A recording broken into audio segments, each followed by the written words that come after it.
বিসমিল্লাহির রহমানির রহিম। আসসালামু আলাইকুম। ধন্যবাদ সবাইকে। আমরা এই পর্যায়ে ফৌজদারি কার্যবিধি আইন পড়ব। সবাই খেয়াল করি, ফৌজদারি কার্যবিধি আইন। গত ক্লাসে আমরা ফৌজদারি কার্যবিধি আইনে পড়েছিলাম 240 ধারা পর্যন্ত। আজকে আমরা 241 ধারা থেকে শুরু করব। 240 ধারা পর্যন্ত আজকে আমরা 241 থেকে শুরু করব। তথাপিও একটু পূর্বে ক্লাসটা একটু রিভিশন দিব। অধ্যায় ভিত্তিক যদি চিন্তা করি, গত ক্লাসে পড়েছিলাম 19তম অধ্যায়। আজকে আমরা শুরু করব 20তম অধ্যায়। অধ্যায় শুরু করার পূর্বে দুইটা বিষয় আপনাকে জানতে হবে, জানা দরকার। খেয়াল করি সবাই। প্রথম হচ্ছে, ম্যাজিস্ট্রেট তার কার্য সম্পন্ন করে থাকেন ফৌজদারি কার্যবিধি আইনের 20তম অধ্যায় অনুযায়ী। জেনে রাখেন, কিন্তু ইম্পর্টেন্ট বিষয়। ম্যাজিস্ট্রেট তার কার্য সম্পন্ন করে থাকেন ফৌজদারি কার্যবিধি আইনের 20তম অধ্যায় অনুযায়ী। পাশাপাশি দায়রা আদালত তার কার্য সম্পন্ন করে থাকেন ফৌজদারি কার্যবিধি আইনের 23তম অধ্যায় অনুযায়ী। তাহলে 20তম অধ্যায় ম্যাজিস্ট্রেট, 23তম অধ্যায় দায়রা আদালত। আরেকটা বিষয় আপনাদের জানা দরকার, সেটা হচ্ছে 22তম অধ্যায়। এই 22তম অধ্যায় হচ্ছে সংক্ষিপ্ত বিচারের রায়। সংক্ষিপ্ত বিচার কিভাবে করবেন, সংক্ষিপ্ত বিচার পদ্ধতি। এখন আমরা দেখব,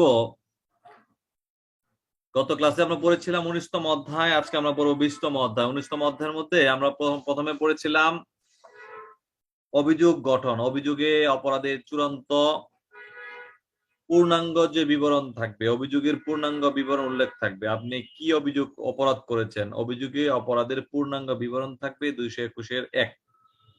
পূর্বে যদি কোনো প্রকার দণ্ড পেয়ে থাকেন, সে দণ্ডের বিষয়ে উল্লেখ থাকবে 221-7, পূর্ববর্তী দণ্ডের বিষয়। আর জেনেছিলাম আদালত রায় ঘোষণার পূর্ব পর্যন্ত অভিযোগ পরিবর্তন করতে পারেন 227। যদি অভিযোগ পরিবর্তন করেন, সেক্ষেত্রে 231 ধারা অনুযায়ী চাইলে নতুন সাক্ষ্য গ্রহণ করতে পারেন। 231, ভিন্ন ভিন্ন জনৈক ব্যক্তি একাধিক অপরাধ করেছেন, তো ভিন্ন ভিন্ন অপরাধ করলে ভিন্ন ভিন্ন অভিযোগ গঠিত হবে 233। 1 বছরের মধ্যে আপনি যদি অপরাধ করেন, একই অপরাধ করেন 3 বার, সেক্ষেত্রে আমরা দেখতে পাই একটা মাত্র অভিযোগ গঠিত হবে 234। পরীক্ষাতে প্রশ্ন আসছিল এক অপরাধের জন্য দ্বিতীয়বার সাজা দেওয়া যায় কিনা। আমরা দেখি ইতিমধ্যে জেনেছি, একটি অপরাধ যদি করে থাকেন, সে অপরাধের জন্য যে অভিযোগ গঠন করা হয়, সাক্ষ্য প্রমাণে দেখা গেল যে আপনি ভিন্ন অপরাধ করেছেন। অর্থাৎ যে অপরাধের জন্য অভিযোগ গঠন করা হয়েছে, পরবর্তীতে অন্য কোনো অপরাধ প্রমাণিত হলে সে অপরাধে দণ্ড দেওয়া যাবে। এইটি প্রশ্ন আসছিল যে কোনো অপরাধে অভিযুক্ত ব্যক্তির যেই অভিযোগ গঠন করা হয়েছে, তাকে ভিন্ন অপরাধে দণ্ড দেওয়া যায় কিনা। এক অপরাধে অভিযুক্ত ব্যক্তিকে ভিন্ন অপরাধে দণ্ড দেওয়া যায় যদি সাক্ষ্য প্রমাণের প্রমাণ পাওয়া যায় 237। আর 240 আমরা পড়েছি, যদি কোনো ব্যক্তি একাধিক অপরাধ করেন, যে অপরাধটা প্রমাণ পাওয়া গেল সে অপরাধে দণ্ডিত হবে, স্বাভাবিক। অন্য কোনো অপরাধগুলো প্রমাণ পাওয়া না গেলে অটোমেটিক্যালি প্রত্যাহার হবে, যা আমরা 240 ধারা অনুযায়ী জেনেছিলাম। আজকে আমরা জানবো ম্যাজিস্ট্রেট কর্তৃক করণীয়। ম্যাজিস্ট্রেট কোন অধ্যায় অনুযায়ী কাজ করে, আমরা ইতিমধ্যে জেনেছি না 20তম অধ্যায়। ম্যাজিস্ট্রেট কাজ করে থাকেন 20তম অধ্যায়। 20তম অধ্যায়ের ব্যাপ্তির আমরা দেখবো 241 থেকে 250। 241 থেকে 250 আমরা ম্যাজিস্ট্রেটের যে করণীয়, সে করণীয় বিষয়ে প্রথমে দেখতে পাই, একটু একটা প্রসিডিউর খেয়াল করেন। আমরা যখন কোনো প্রকার মামলা তদন্ত শেষে পুলিশ রিপোর্ট দাখিল করি, কার কাছে দাখিল করি? আমরা ম্যাজিস্ট্রেটের নিকট পুলিশ রিপোর্ট দাখিল করি। তো ম্যাজিস্ট্রেট সে পুলিশ রিপোর্ট পাওয়ার পর কি করবেন, করণীয়টা কি, আমরা সেটা দেখতে পাবো 20তম অধ্যায় অনুযায়ী। আমরা দেখি ম্যাজিস্ট্রেট তার করণীয়, সকল করণীয় তিনি 20তম অধ্যায় অনুযায়ী করবেন, 240 ধারায় বলা আছে। এখন দেখি, যখন আমি কোন প্রকার পুলিশ রিপোর্ট দাখিল করি, ধরেন আমি একটা মামলা তদন্ত করলাম, সাব ইন্সপেক্টর তদন্ত শেষে অভিযোগ প্রমাণ পাওয়া যায় নাই মর্মে, বা অভিযোগ প্রমাণ পাওয়া গিয়েছে মর্মে পুলিশ রিপোর্ট দিলাম ম্যাজিস্ট্রেটের নিকট। ম্যাজিস্ট্রেট 241 ধারা 241 ক ধারা অনুযায়ী 241 ক ধারা অনুযায়ী অভিযোগে উল্লেখিত যে আসামি রয়েছে সে আসামিকে আদালতে উপস্থাপন করলে পুলিশ কর্তৃক দাখিলকৃত রিপোর্ট পর্যালোচনা করবেন। যদি তার পর্যালোচনায় অভিযুক্তের প্রতি আনিত অভিযোগ প্রমাণ পাওয়া না যায় সেক্ষেত্রে আসামিকে অব্যাহতি দিবে। তাহলে ম্যাজিস্ট্রেট কর্তৃক আসামিকে অব্যাহতি দান, ম্যাজিস্ট্রেট কর্তৃক আসামিকে অব্যাহতি দান। আমরা দেখব আসামির প্রতি আনিত অভিযোগের প্রমাণ পাওয়া না গেলে ম্যাজিস্ট্রেট 241 ক ধারা অনুযায়ী অব্যাহতি দান করতে পারেন। 241 ক ধারা অনুযায়ী অব্যাহতি দান করতে পারেন আসামিকে ম্যাজিস্ট্রেট। দেন আমরা দেখব যদি ম্যাজিস্ট্রেটের নিকট প্রতীয়মান হয় যে অভিযুক্তের প্রতি আনিত অভিযোগ প্রমাণিত, সেক্ষেত্রে তিনি অপরাধীকে জিজ্ঞাসা করবেন যে আপনি কি উল্লিখিত অপরাধ করেছেন কিনা, উল্লিখিত অপরাধ করেছেন কিনা। তাহলে প্রথমে আমরা জানলাম যে অভিযোগ প্রমাণ না হলে, অপ্রমাণ করার মতো যথেষ্ট সাক্ষ্য প্রমাণ না পাওয়া গেলে ম্যাজিস্ট্রেট আসামিকে অব্যাহতি দিবেন 241 ক। আর যদি প্রমাণ পাওয়া যায় সেক্ষেত্রে উল্লিখিত অভিযোগ করেছেন কিনা সেজন্য আসামিকে জিজ্ঞাসা করবেন 242। যদি আসামি ম্যাজিস্ট্রেটের কথা মতো অভিযোগ স্বীকার করেন যে হ্যাঁ আমি অপরাধ করেছি, সেক্ষেত্রে ম্যাজিস্ট্রেট দণ্ড দিবেন 243। আসামি কর্তৃক দুঃস্বীকারের ভিত্তিতে দণ্ডদান 243। পরীক্ষাতে প্রশ্ন আসতে পারে আসামি কর্তৃক দুঃস্বীকারের ভিত্তিতে ফৌজদারি কার্যবিধি আইনের কোন বিধান মোতাবেক ম্যাজিস্ট্রেট দণ্ডদান করে থাকেন।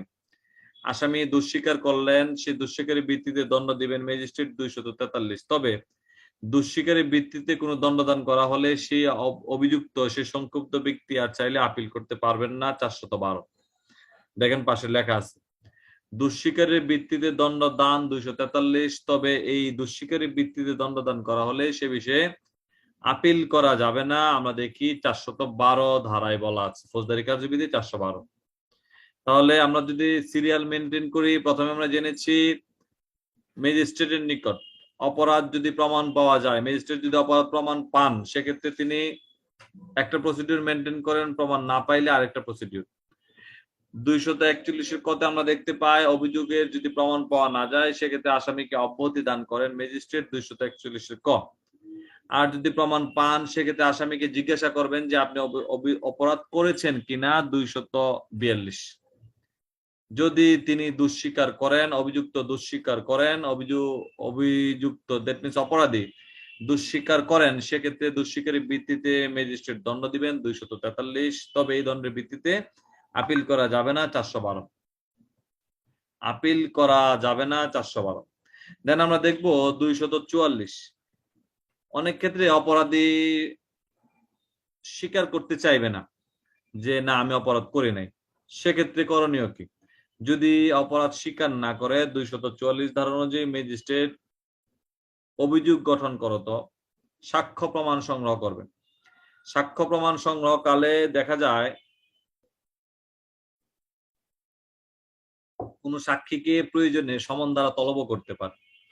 তাহলে অভিযুক্ত যদি দুঃস্বীকার করেন দণ্ড দিবেন 243। দুঃস্বীকার না করলে ম্যাজিস্ট্রেটের নিকট যদি প্রতীয়মান হয় যে অপরাধী আসলে অভিযুক্ত কিন্তু অপরাধী নিজে স্বীকার করতেছেন না, সেক্ষেত্রে তিনি দুঃস্বীকার যেহেতু করতেছেন না সেটা দুঃস্বীকার এর ভিত্তিতে দণ্ড প্রদানের বিষয় 243 বলা থাকলেও দুঃস্বীকার যদি না করে সেক্ষেত্রে অভিযুক্ত প্রমাণ করার জন্য 244 1 ধারা অনুযায়ী ম্যাজিস্ট্রেট সাক্ষ্য প্রমাণ সংগ্রহ করতে পারেন।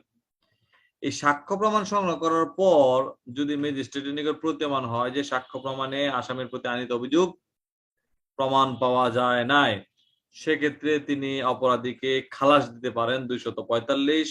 আর যদি অভিযোগ প্রমাণ পাওয়া যায় সেক্ষেত্রে দণ্ড দিবেন 245-2। তাহলে এই যে একটা প্রসিডিউর সিস্টেমেটিক, একটু খেয়াল করি আমরা সবাই, এই সিস্টেমটা একটু খেয়াল করব।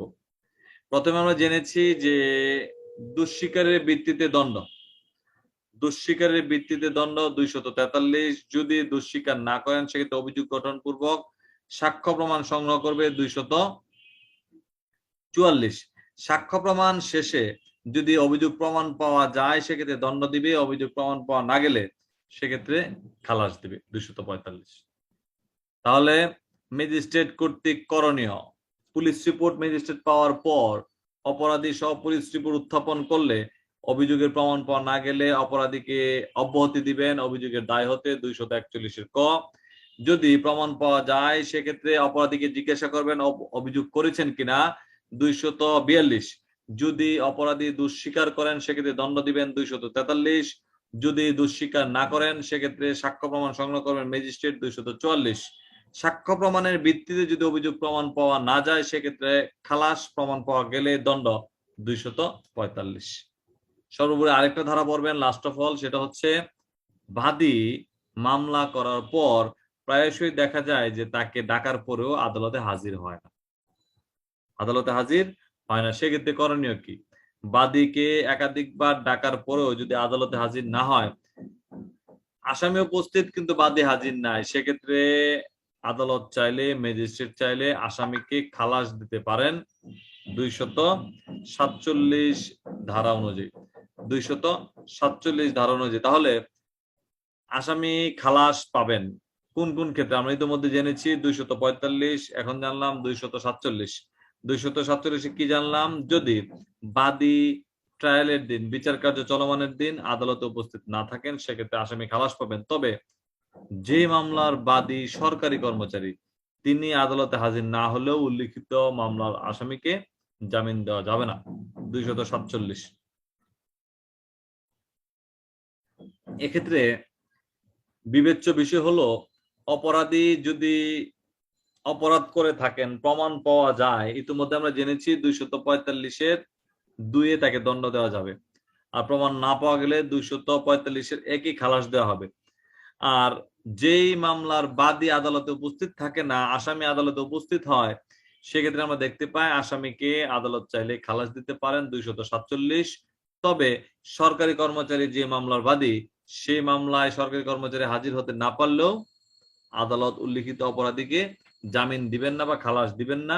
আমরা দেখতে পাই 247 মামলা কার্যক্রম চলমান থাকবে। তাহলে আমরা আজকে কি জানলাম আবার একটু খেয়াল করি। ফৌজদারি কার্যবিধি আইনের 20তম অধ্যায় অনুযায়ী ম্যাজিস্ট্রেট তার কার্য সম্পন্ন করে থাকেন এবং 23তম অধ্যায় অনুযায়ী দায়রা আদালত তার কার্যক্রম সম্পন্ন করে থাকে। 22তম অধ্যায় অনুযায়ী আমরা জেনেছি সংক্ষিপ্ত বিচারের রায়, সংক্ষিপ্ত বিচার 22তম অধ্যায়। তাহলে 20তম অধ্যায় আমরা কি জানতে পেরেছি? প্রথমে জেনেছি পুলিশ রিপোর্ট দাখিল করা হলো।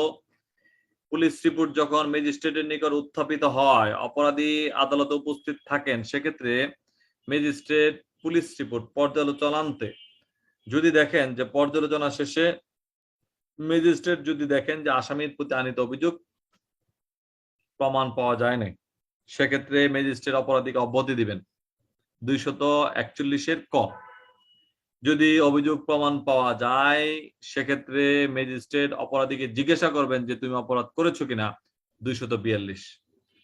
অপরাধী যদি অভিযোগ স্বীকার করেন সেক্ষেত্রে অভিযোগ স্বীকারের ভিত্তিতে দণ্ড হবে 243। তবে এক্ষেত্রে আপিল করা যাবে না 412। যদি অভিযুক্ত ম্যাজিস্ট্রেটের নিকট দোষ স্বীকার না করেন সেক্ষেত্রে ম্যাজিস্ট্রেট যে সিদ্ধান্তে উপনীত হতে চান, অর্থাৎ অভিযোগ প্রমাণ করার জন্য তিনি সাক্ষ্য প্রমাণ সংগ্রহ করতে পারেন 244। সাক্ষ্য প্রমাণ সংগ্রহ করার পর যদি অভিযোগ প্রমাণ পাওয়া না যায় সেক্ষেত্রে অভিযুক্তকে অব্যাহতি, খালাস প্রদানের বিষয়ে বলা আছে 245-এর 1। আর যদি অভিযোগ প্রমাণ পাওয়া যায় সেক্ষেত্রে অভিযুক্তকে দণ্ড প্রদান করা হয় 245-এর 2। লাস্ট অফ অল আমরা জেনেছি বাদী আদালতে হাজির না থাকলে, ট্রায়ালের দিন, বিচার কার্যের দিন আসামি আদালতে উপস্থিত হয়েছে কিন্তু বাদী হাজির নাই, সেক্ষেত্রে আমরা দেখতে পাই মামলার আসামিকে আদালত চাইলে খালাস দিতে পারেন 247।